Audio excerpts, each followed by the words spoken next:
लाडकी बहीण योजनेच्या फॉर्मवर आता आमदार देवेंद्र भुयार यांचा फोटो लावण्यात आलाय। त्यामुळे आता भुयार यांच्या अडचणी वाढण्याची शक्यता आहे। अंगणवाडी सेविकांच्या हस्ते या फॉर्म्सचं वाटप करण्यात आलंय। यावर भाजपसह काँग्रेसच्या विक्रम ठाकरेंनी आक्षेप घेतलाय, तर भुयार यांच्यावर फसवणुकीचा गुन्हा दाखल करण्याची सुद्धा मागणी तहसीलदारांकडे करण्यात आली आहे। तर कुणाचाही फोटो असलेला अर्ज स्वीकारला जाणार नाही अशी माहिती यावेळी तहसीलदारांनी दिली आहे।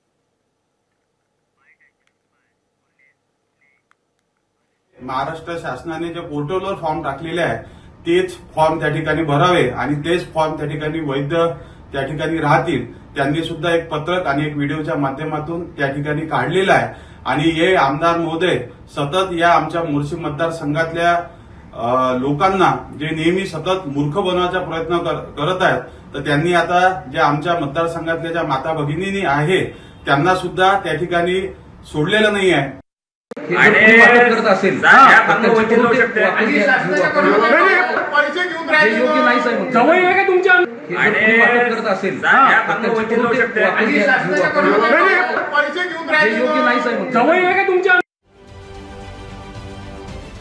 महाराष्ट्रातील सर्व बातम्यांचे विश्वासार्ह व्यासपीठ सकाळच्या सर्व सोशल मीडिया प्लॅटफॉर्मला लाईक, फॉलो आणि सबस्क्राईब करा। तसंच सर्व नोटिफिकेशनसाठी बेल आयकॉन प्रेस करायला विसरू नका।